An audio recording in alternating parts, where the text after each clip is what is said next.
Hello and welcome to Unacademy. I welcome you all to the Hindu analysis. And today we'll be discussing 4 to 5 very important editorials with two very interesting changes. One pertains to you. So the first one which we will discuss is with regards to environment jurisprudence and how environmental jurisprudence has actually been diluted. We'll talk about that. Second, we'll talk about defense, and most of these articles are with regards to the budget per se. So we have defense budget question, we have with regards to climate change and the budget, and we also have the concept of healthcare and the budget. So basically we have healthcare and the budget. So we have 3 to 4 articles which deal with the budget. Then we'll talk about the concept of the army renaming a certain, you can say, a set of buildings to a new understanding. This is a very simple, straightforward concept. GCC and India are right now just on the verge of signing the terms of reference for an FTA, nothing final. And last but not the least, this pertains to you as a UPSC aspirant. There are new rules which have been applied. Good morning to all of you. We will discuss all of this in the next hour or so. So, before we start, two important announcements for you. First is that the 19,999 offer plus 6 months extension offer is live right now. You have to use the code IS English to get the maximum discount possible. And second, for all of you who attended the first session of Shyam sir, this is the QR code. If you will scan it, the second session of the economic survey, which is a free for all app based session. This is the QR code for the enrollment. Just scan this and you will automatically be enrolled into it. So if you've done the first session, this is the link to the second session. Okay, now let's discuss the 4 articles which somehow pertain with the editorial. We have all 4. The text and context today was about discoms. It had nothing to do with a UPSC aspirant per se. So we have pertained to, or we have remained within this understanding of, yes, 4 p.m. tomorrow. So we will discuss these topics from the context of mains, and if anything prelims oriented is there or not, but these are more what we call as mains oriented understanding rather than prelims. Now, we all know the recent saga with regards to how the Aravalis were diluted, the concept of the Aravalis itself was diluted. So we know the story of the Aravalis. I think we all are also conscious about the Great Nicobar multimodal project.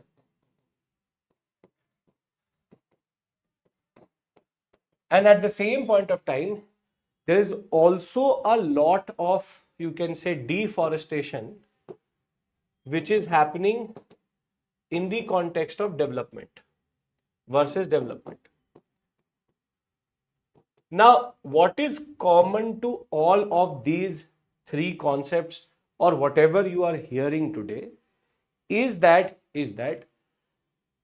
the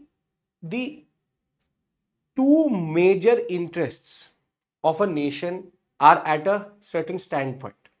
What we mean by that is there is always a disjuncture and there is always a tussle between what is called as environment or environmental justice versus growth and development. What do we mean by that is that every development has a cost.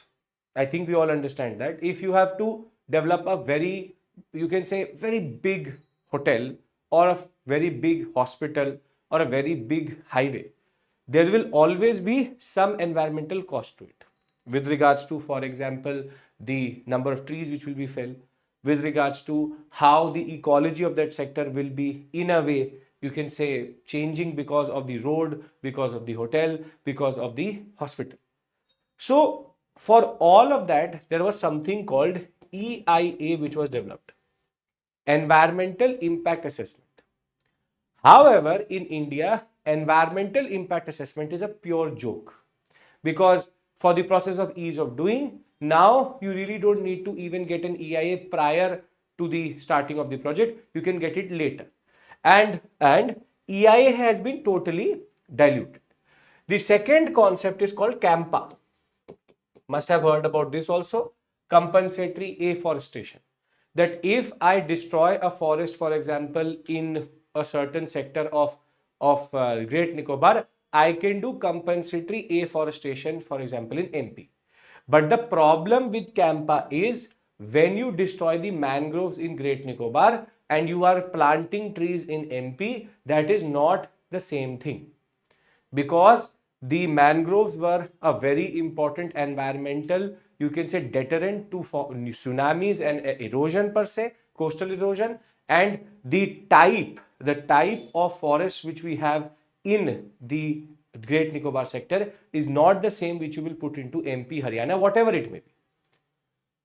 Now the question here is, till what point is environmental destruction and degradation acceptable vis-a-vis development? Meaning, we can't stall development for a certain forest, but till what point do we accept it?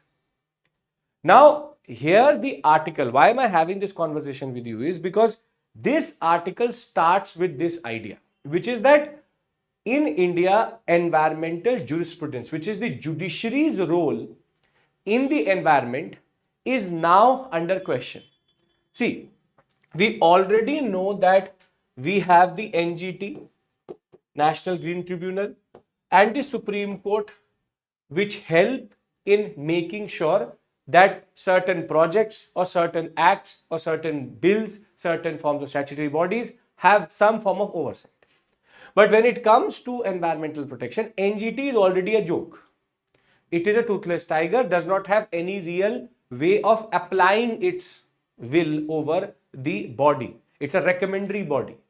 On the other hand, the Supreme Court has always been the vanguard and has always stood by the environment vis-a-vis the concept of development. Now, what this article says is there is a gradual shift, and that gradual shift is that today environment is going back, or is taking the back seat, and the perception of development is becoming more and more important. And why this article? See, this article is not a problem solving article. There are different types of articles which come in the newspaper. It's not a problem solving article. It is an issue. You can say it raises an issue. It tells you that, okay, this is the issue. Let's try to brainstorm on that. So this article does not give you a solution. It just flags an issue. And that issue which it is flagging is that if you look at the way the Supreme Court diluted its own position, for example, in 2004, when the Aravallis issue came to it, they understood the importance of the Aravallis, how it creates a microclimate, how it is important for the biodiversity, how it stops desertification, how it is important for groundwater. At that point of time, Supreme Court was ready to understand that concept. However, since then, the idea that 100 meters and above is Aravallis, anything below it is not Aravallis, this concept is again not new. A definitional aspect of the Aravallis is not something new which the court has been asking for or has got from different forms of stakeholders. But when the concept of 100 meters came in 2010, the Supreme Court totally denied it. However, when this issue came up this year, the last year rather, 2025, they accepted it at a definitional basis. Now I have stayed the order, that's a separate issue altogether. But this is a very, very important line. In trying to keep landforms above a predetermined elevation as a sole subject of legal protection, the court has effectively deprived the Aravallis of its statutory and judicial protection. The idea that as a nation, we have fundamental rights to a good environment. It is the responsibility of the state under DPSP 48A that it also gives us a good environment. Now what is happening is environment is taking a back seat and development is taking a driver's seat, and that is where the entities such as Aravallis, had legal statutory protection that has been taken away. So the word here is very important, which is dilution. The same body which was not ready to accept anything previously is now ready to dilute the understanding of Aravallis itself. It gives one more example. The other example it gives is of mangroves. We know how important mangroves are for the saline ecosystem. They are in an ecotonic sector. They are extremely biodiversity rich. We know that they stop coastal erosion. We know that they act like barriers when it comes to tsunamis. We know that mangroves are very, very important, very rare also in India. But when it comes to 34,000 mangrove trees to be rather not fell but transplanted, and compensatory afforestation of promise of compensatory afforestation, the court has still allowed the destruction of the mangrove environment. This is where there's a principal shift away from what previously used to be environment at all costs. Development can always happen around that environment. If somebody was talking about creating a very, very important hotel in the Great Nicobar sector, which was also absorbing the same environment, nobody would be saying nothing. It's a multimodal project, that too a port project, and that too it will manage a lot of traffic which is going towards the Strait of Malacca, and also will have multiple airstrips and what we call as electricity generation. That is going to destroy that island for sure. That we know that. But again, the question is, should we be offsetting? Should we be offsetting our development for environment? This is where this becomes a question of ethics. The question of environmental ethics. Till what point are we going to accept destruction, pollution vis-a-vis our development? So as I said, this article does not give you an answer. It only raises a question. And that question is, if the Supreme Court will also bow down to the same actors who are trying to destroy our environment, and there is no end to it. There is no end to development vis-a-vis the environment. So when we talk about this, is about the judicial responsibility towards the environment. It is purely about, when it says jurisprudence, it automatically talks about the judicial setup. See, the executive and the legislature will always try to keep the development first, environment second, because that is their imperative. The judiciary has always kept environment first, then development. But what we are seeing is a paradigm shift, a shift and a dilution in the stance where everybody wants to talk about development, but nobody wants to talk about the environment. Now, in that case, as a UPSC aspirant, the question comes, where do we draw the line? If the only body which was ready to stand for the environment, its legal and statutory protection, then which body is going to protect it? And let's be very honest, we the people have been fighting. There have been multiple cases in Telangana, there have been multiple cases in Maharashtra where people have stood by the forests in that regard. It was the pressure created by us on the judiciary which in turn led to the staying of the order with regards to Aravalli. But the point is that till what point and till what, you can say, limit can we also do something like this? Here the court was ready to accept the staying of that order. They've only stayed it. They have not taken back that order, or they have not asked the change in the law itself. So as I said, see, this article is a issue creating article which flags certain issues. So when we talk about what this article talks about, it talks about the judicial responsibility towards the environment. And it talks about how the environment also has legal and statutory, or we'll say it has a certain, the judiciary has a certain responsibility. And what it is arguing is, previously the judiciary always used to keep environment first then development. Now this has reversed. Now development is being talked about first and then environment. And this can be seen in the two examples which we've taken into consideration, which is Aravallis and Manus. So I hope that you understand the basic point of this article. Because what UPSC will do is it will give you a question like this directly out of this topic. Article 48A, which requires the state to ensure conservation and the enhancement of the environment, is now a hollow proclamation in instances where the interpretation of the law by the judiciary can promote rather than safeguard ecological exclusion. The point is that judiciary is also ready to interpret the law in such a way that it is pro development, anti environment. And see, nobody is saying that we keep our environment or rather keep our development hostage to environmental factors. But the point is, when we do understand that in the long run, this is the environment which will matter, we can't just randomly just chuck this whole concept out that environment does not really matter to us right now. We will only do development. So please understand this point that this is an important type of question which you can get in GS paper 1 also, GS paper 2 also, because it's a question of judiciary and governance. In GS paper 3 also, because it pertains to environment. In GS paper 4 also, because it deals with ethics. Environmental ethics has been in a lot of the different arguments and understandings previously. So we have to make sure that we keep this under our consideration, right?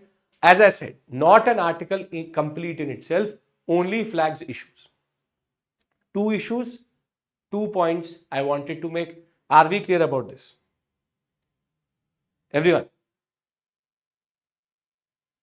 Post-assessment means that once even the judiciary has assessed the concept, it is still ready to go with the original argument with regards to Aravallis, for example.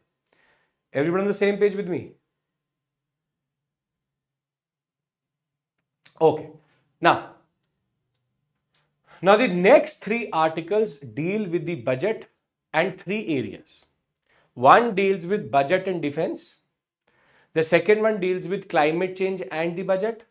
And the third one deals with health sector and the budget. The idea is very simple, that how has the budget dealt with this sector? What are the major issues in that sector? Right. So this is one of the first budgets after Operation Sindoor. And with regards to defense, there are certain, you can say, positive developments and there are certain roadblocks which still exist. Let's first take into consideration the positive thing, which is that budgetary allocation has been increased. That is a very, very important point, very good point. There is a 15% increase in overall defense budget and now it reaches 2% of our GDP. That is significant because stronger budgetary commitment is there towards the defense forces and the forces generally. With regards to capital expenditure, vis-a-vis revenue expenditure, most probably we will do more asset acquisition because capital expenditure has been given more importance. Good thing, very good thing. These are all positive, positive, positive. Second thing is the Indian Air Force has got a 32% increase in its budget, which tells you about the modernization plan and most probably multiple Rafale deals. Then 30% hike in Indian Army with regards to weapons and heavy vehicles. So most probably when it comes to armored, which is tanks and heavy vehicles, we will get more. Only 3% increase for Indian Navy, but the idea is most of the Indian Navy, you can say, equipment is indigenously produced, so capital expenditure is going to be less. So here positive, this is okay, meaning Navy should have also got more understanding, more, you can say, budgetary expenditure at least. Now, when it comes to our defense exports, from 1,000 crore in 2014, within the last decade, we have brought it to 23,000 crores.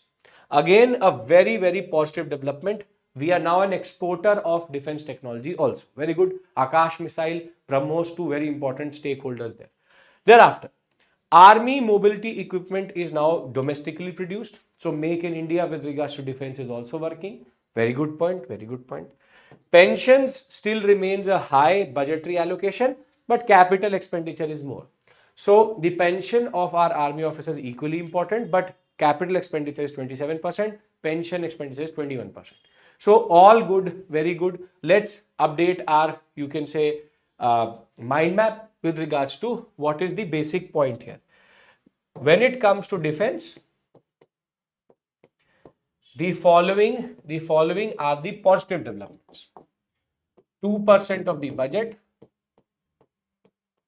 15% increase year on year. Air Force and Army have 20% development increase in their, approximately 20% increase in their budget. More emphasis on capital expenditure, which is good asset creation. And at the same point of time, the idea that we are also producing indigenously under Make in India, and at the same point of time we are also a defense exporter. All good, perfectly fine. But if you look at the tone of the article, it says very interesting. More money for defense, now fix the process. So therein there lies a certain set of issues which this article points out. So there are also multiple negatives which exist. Now let's now discuss the problems which are there within this structure, which will not allow these positives to work. The first which he points out, or the authors point out, is the concept of L1. When it comes to procurement, the L1 principle is used. L1 principle means lowest cost rule is used. Now, for example, I'll give you a very interesting choice. I give you a certain, you can say, barbed wire based border security concept, wherein the barbed wires have electricity in them, and barbed wires would mean you have basically posts and you are connecting those through barbed wires. Nobody can come from the other side. It has electricity inside it. Not a very new concept, but a cheap concept. Vis-a-vis, for example, we have a new technology which does not use barbed wires per se, but actually infrared lasers. Basically, it is invisible to the naked eye, but when you cross that border, cross that, you can say, laser, automatically it sends a signal that there's somebody, some movement is there, captures the picture also, and also tries to create a certain deterrence with regards to entering. But this is 500 times more expensive to the barbed wire concept. Now, basic logic would say that you should explore and do R&D in which area? The wire one or in the laser one? Which one? Come on, tell me. Very simple, straightforward choice I'm giving you. A very old, reliable technology, cheap technology, very cheap. But the other one, which is more advanced, is the future. Obviously, we should invest and we should do R&D in the laser one, because that is the future. And that is going to work in every terrain except anything. However, according to the defense procurement rules, the only way the government can actually spend is by actually buying on the barbed wires. They can only buy the barbed wires. Why? Because the L1 principle says lowest cost should be incurred. This is the problem. And over and above that, this means that nobody really wants to innovate. Nobody really wants to innovate, because innovation needs time and innovation has a certain gestation period. The same laser technology may be 500 times more expensive. It will be 100 times more expensive, then maybe more affordable in the next 20 years. but there has to be incentive to do that. And therefore, the idea that only large industries, industrial level understanding should be taken into consideration rather than innovators and new technology being added into it. So, the problem with our defense procurement is L1 principle discourages innovation and new technology. This is one of the biggest issues which we have. At the same point of time, the second issue is our delays. Delays beyond exception. For example, Project 75 related to submarines. When was it introduced? It was introduced in 1997 through approvals. And till today, the submarines have not come throughout the whole, you can say, sanctioned strength of submarines have not come, and that will only be met in 2030. A project which got in principle approval allocation in 1997, it is going to give all the submarines under that by 2030. Is this timeline justified? Is this timeline justified? Same story for Rafale. And this is where the politics of it matters. Rafale, 1990s we had given in principle approval. Procurement happened 2019-2020. This is where the politicization of this issue and the what we call as cold feet principle comes through. We are ready to commit, but we are not ready to buy. So the second thing which this article points out is delay plus long term timelines which become uncertain due to politics. We all know how much politics was done over the Rafale. Today, we all talk about the Rafale with a lot of confidence, right? We all talk about Rafale, yes, this, that, Pakistan, Operation Sindoor.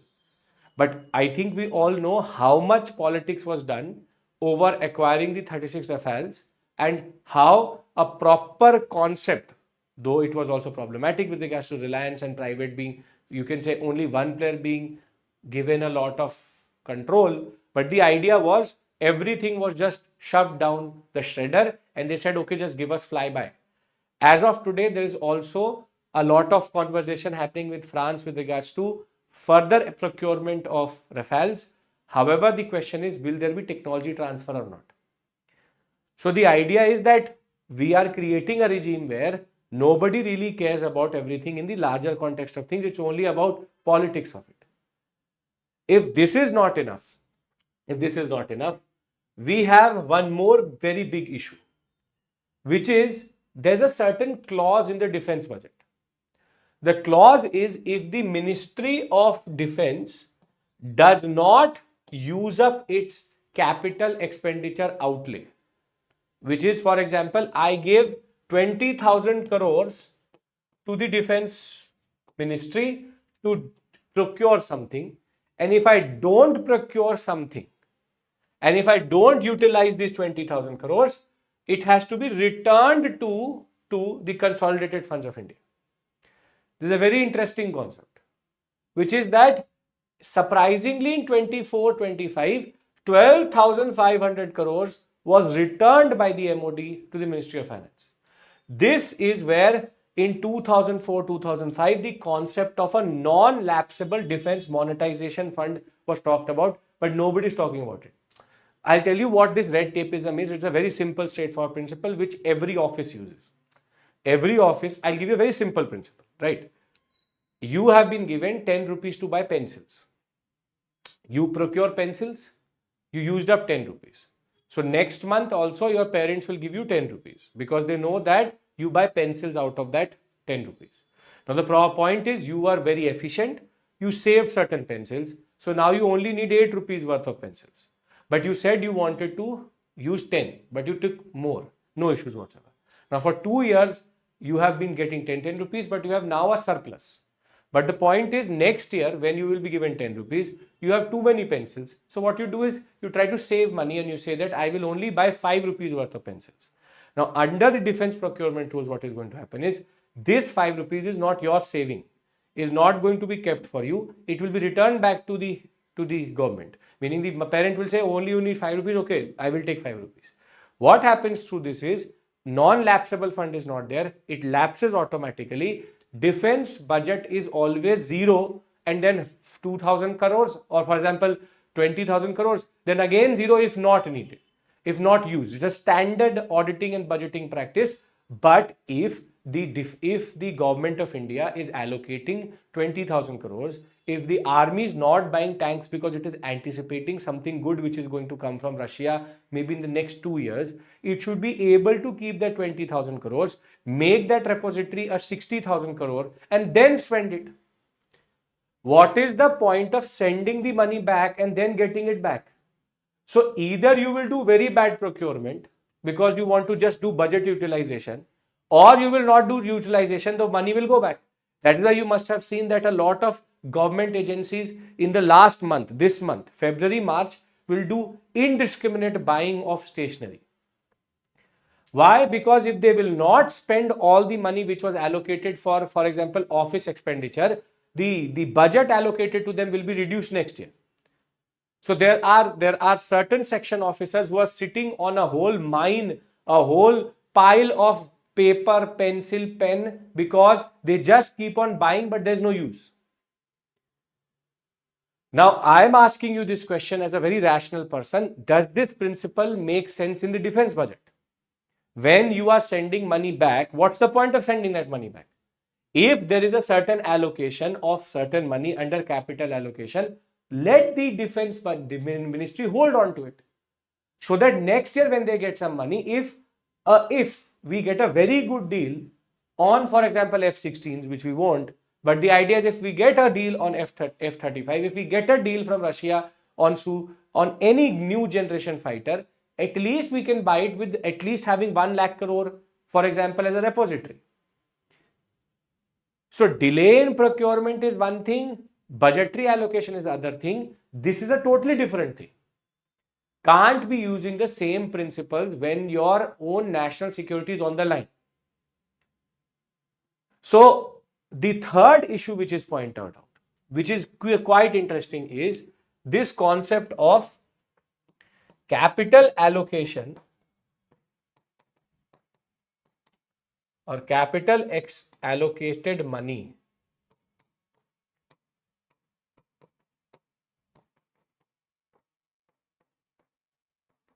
returned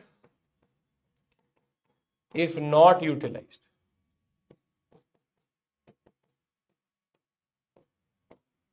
This is a very big problem. And if you go further into this, the biggest issue which we today have is R&D. Research and development, not enough money is being spent. DRDO is the principal research body of defense. 0.66% of the budget is of the GDP is actually allocated to R&D.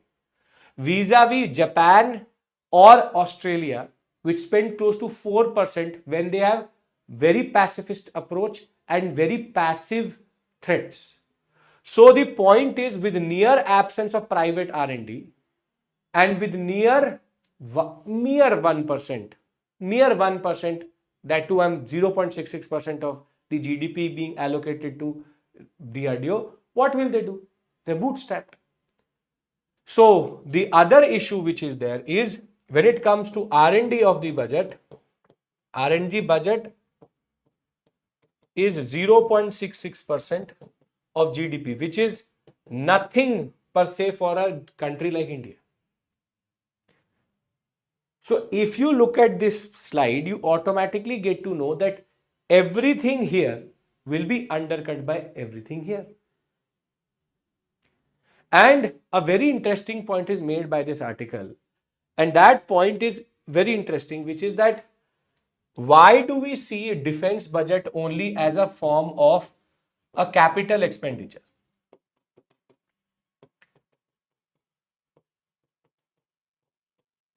It should also be seen as a development expenditure.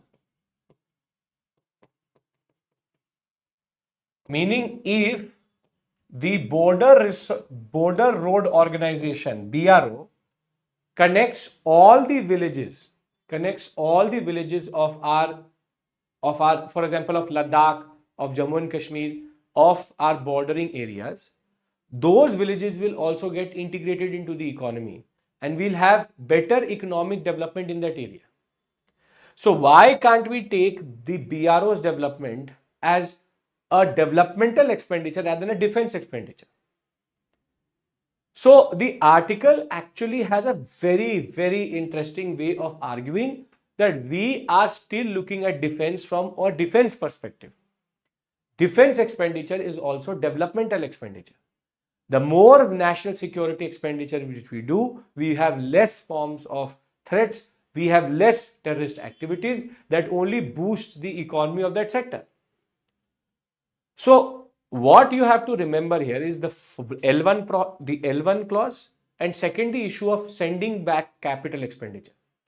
If you are going to run the Ministry of Defense like a random standard section officer driven, Babu driven office, this is what is going to happen. The defense of India is a very, very, very difficult task with Bangladesh and Pakistan both being on the same side, with China on one side, with Nepal also not being very, very pro-India at given point of time, Sri Lanka being too uncertain, Bhutan being in its own league itself. So let's be very honest, this is not a joke. This should not be taken as a joke also. So how can defense development be linked to, for example, economic development? If there is a bridge which is created by the army to connect certain parts of Ladakh, first for their own accessibility through the process of taking tanks and trucks, but over a period of time, that bridge can also foster the connectivity in that area, which in turn would lead to the development of that area further. So there is a very interesting way in which a question can be asked, which is directly out of this topic, which is the defense budget must be seen as a tool that powers growth. Very, very interesting way of putting it through. Very interesting way that it's about powering growth. It is not random. It is not the concept of just buying tanks and buying ammunition. Defense budget has a developmental aspect also. Are we clear about this? Because this is a new way of approaching and looking at this topic. Very interesting, very important, and in the larger scheme of things, helps us contextualize more. Are we clear about this? Defense budget, developmental aspect, positives in the defense budget this year and negatives in the defense budget this year. Right? Okay. For 2027, you should be covering 26, all the current affairs at least. 25, if you want to, you should be at least conscious of the last 6 months. Okay. Lapsable, non-lapsable would mean that if not utilized, it is sent back. So it is then lapsable. If non-lapsable would, if not utilized, it will remain. Okay.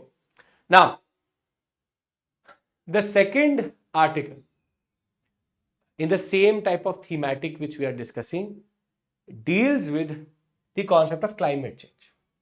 See, we all know that climate change is real, except for Trump and his Toli.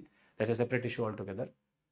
We all know that there are economic, political, social impacts of climate change with regards to how the agricultural sector is impacted by more rain in the wrong periods, with more heat in the periods of, for example, harvesting, and therefore there's an environmental cost, there is an economic cost, social cost, political cost. Now there are environmental refugees who are basically evading either some submersion into the sea, into the river, or into the ocean because of some form of either it is coastal erosion, or either it is the process of hurricanes, cyclones, or there is a rise in sea levels. We know that.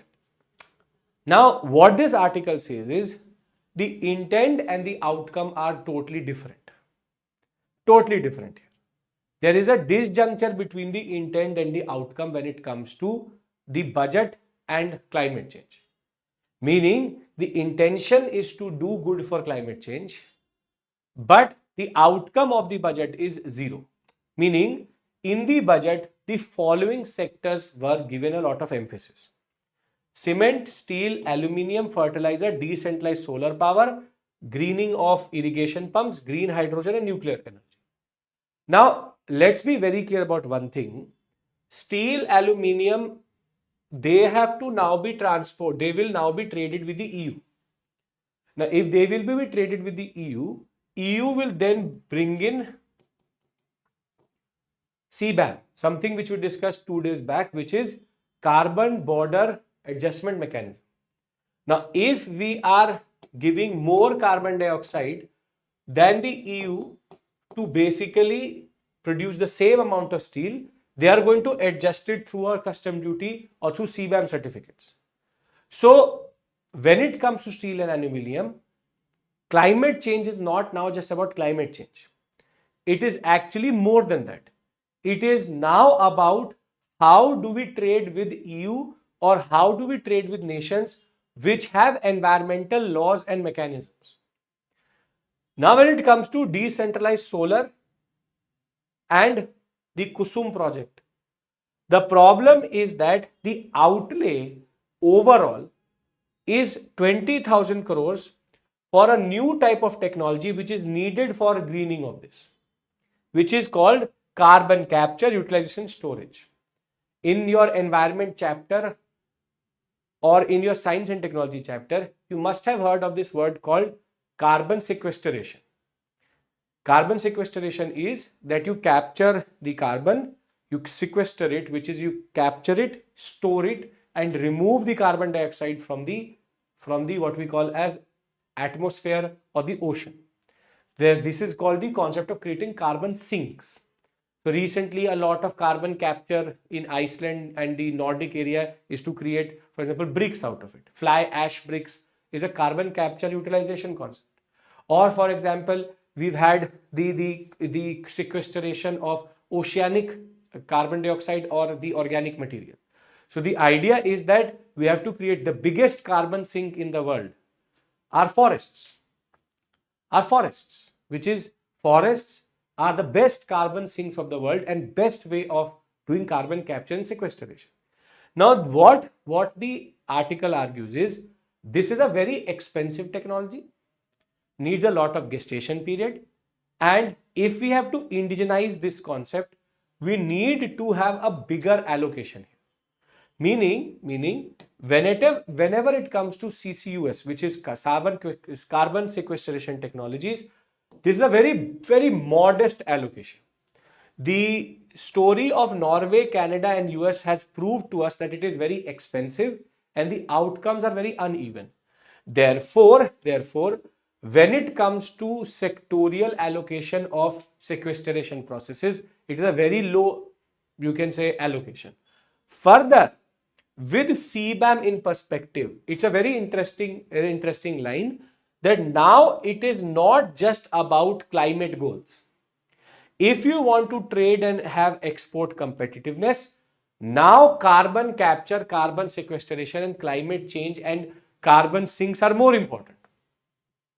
Meaning, if your steel plant is not based on the principles of having carbon capture technology within it, then as it is, you are going to emit more CO2. When you are going to take that steel and aluminium to the EU, they will not buy it at the cost which you want to sell them.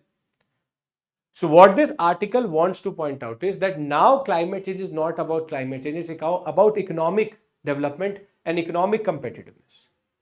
At the same point of time, when it comes to, for example, rooftop solar, which is PM Surya Ghar Muft Bijli Yojana, which is basically decentralized rooftop program, this has not been given a good allocation.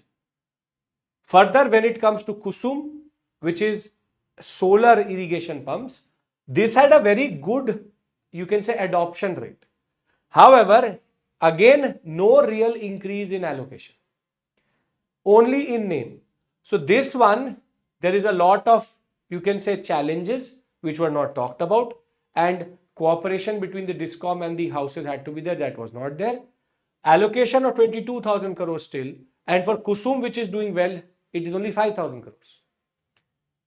And when it comes to nuclear again is a nuclear. The incentive was zero custom duty on nuclear technology.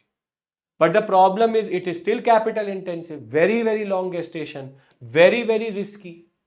And with private investment uncertain in this area, there's no point of actually pushing any money into this area. Further, green technology, hydrogen, and all of that, no real allocation. So the calculation or the outcome which this article gives you is that the pattern is the same as previous budgets. Strong intent, very cautious funding, and limited success in getting private capital. So let's try to summarize this article. When it comes to climate and the budget, this is important GS paper 3 area because you can get a mains question on this. When it comes to climate and budget, there is a certain, you can say, pattern which has emerged. The pattern is intention is there, but funding is not there. Intention is where funding is not there. The carbon capture and utilization and storage technology, the budgetary allocation is very, very low. When it comes to rooftop solar, not enough funding plus multiple challenges. When it comes to PM Kusum, no change in funding. And nuclear, too many risks.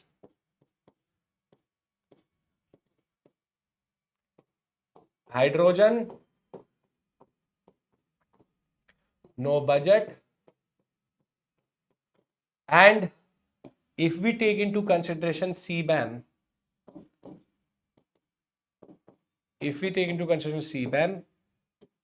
all of this is going to translate into something.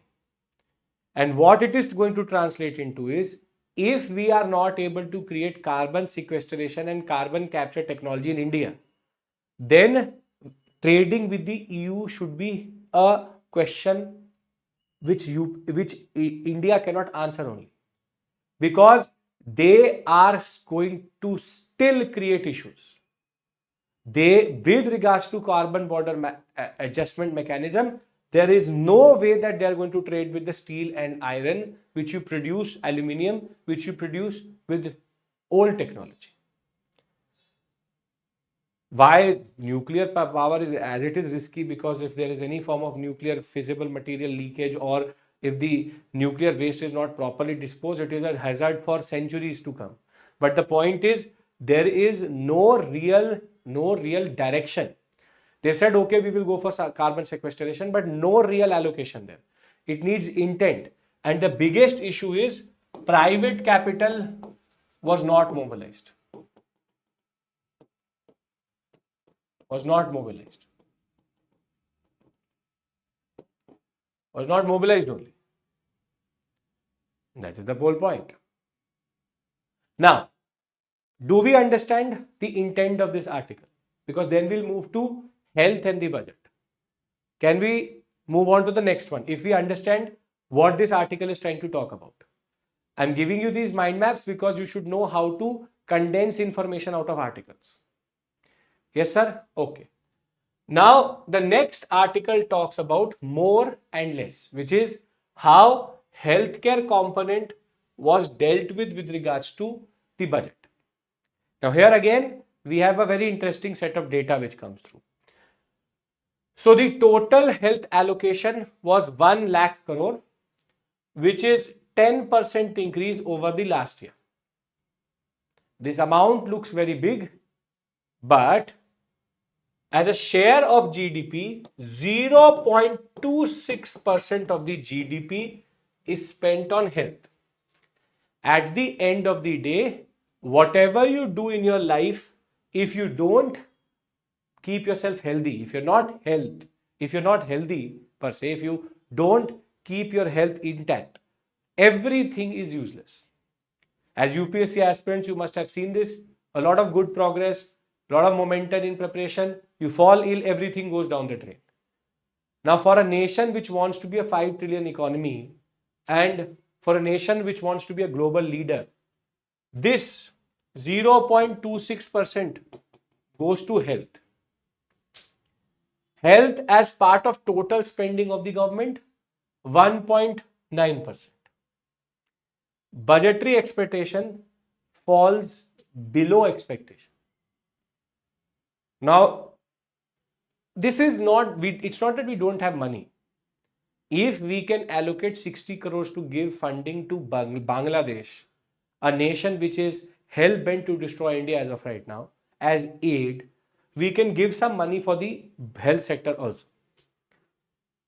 And let's be very honest, health is should be our priority, because if the next generation of Indians are or citizens are either for example stunted, wasted, malnourished, or they are dying because of pollution and they have no way of finding what is called as long-term solutions for it, then all of this is useless only. Point ke, what's the point? So health allocation at 0.26% makes no sense. Nothing. Makes no sense whatsoever. And there is a talk of Biopharma Shakti scheme, which is that we will develop manufacturing hubs for biologics and biosimilars. Okay, good for research and development. There's a push for clinical trials, 1,000 more accredited sites. National Institutes of Pharmaceutical Education and Research will come up. There will be NIMHANS, one more NIMHANS which will come up. One is in Bangalore, the other one will come up in North India. 1 lakh allied health professionals will come up. 1.5 lakh care workers. There is duty exemption on 17 cancer drugs. And there is strong sectorial push. But all of this is namesake. When the finance minister was asked, what is there for the middle class in this budget, her answer was, because they will study in the AIIMS and the new National Institutes of Pharmaceutical Education and Research, they will be able to go forward. So if the intended purpose of helping the middle class is indirect and tangential, then you can expect this only out of this in that regard. This is the only expectation which we can have. See, we can create more institutes, but if primary healthcare, the doctor to patient ratio and the way blatantly, recently there's an op-ed which exposed how Ayushman Bharat scheme is not used properly. India Today did it. That the hospitals are not ready to operate somebody under Ayushman Bharat. The point is that all of this looks nice. All of this is fine. But if there's no tangential development and the allocation remains at 0.26%, makes no sense. For a critical analysis question, there is a lot to be critically analyzed, but positives I've given you in one place. That, okay, this is what clinical infrastructure, pharmaceutical education research, healthcare professionals, affordable measures, what have been taken, but only namesake. COVID-19, if it has actually told us one thing, is that when it comes to health, a whole nation can stand still. The idea is very simple. National healthcare policy committed 2.5% of GDP. We are at 0.26%. It said 2.5% of GDP. And National Health Mission, the funds have been reduced. So how do we go forward as a nation with everybody either ailing with some form of disease? We don't know. We are already wasting a demographic dividend. Now the last thing which we need is we waste our demographic dividend literally through the health processes. Right? So the 4 articles which we have tried to understand, one is out of context, one is defense, the other one is health, and the last one is climate. When it comes to defense, there is an increase, but there are problems. Problems of procurement, be it L1, problems of research and development, problems of capital expenditure utilization. When it comes to health, there is a 0.26% of GDP being pushed, which would have been 2.5%, and it is very minuscule, or I would rather say it is namesake vis-a-vis what should have been there. When it comes to climate change, there are again problems in budgetary allocation, but the bigger issue is now climate is about economic development. If we are not able to figure out what is called as CCUS, carbon capture, utilization and storage technologies, whereas it is not going to go anywhere. So if I take all of these three things into consideration, only positive is here. Only negatives here, no only negatives here. So whilst we are trying to analyze the budget, we get to know about these patterns.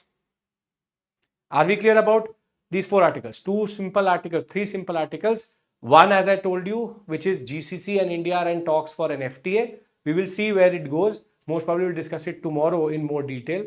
But health budget mentions biological and biosimilars.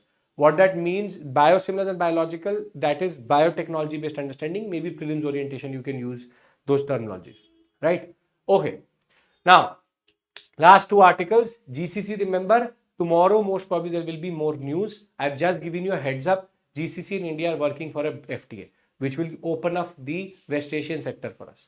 Now, the army has been renaming 246 roads and buildings in the process of decolonization. This is very interesting, which is that close to 124 roads, 77 residential colonies, 27 buildings, and 18 facilities along with helipads, gates, sports grounds, all have been now started to be named after Paramveer Chakra, national heroes, military heroes of India, rather than being named after the Gallantry Award winners of India, rather than be named after colonial personalities.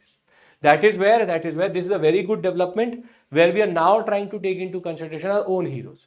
The British are not our heroes. The British Gallantry Award winners are not our heroes. This is the process of decolonization of our armored space. We don't need to remember people like Nicholson, Hudson, or for example Campbell, who literally slaughtered Indians in the process of taking back in 1857 a lot of different sectors. So good initiative that was and important. Now, as a UPSC aspirant, this matters to you, and this should be extremely important. Not as a student who has not cleared the examination, but as a student when you clear the examination. Now there are multiple riders.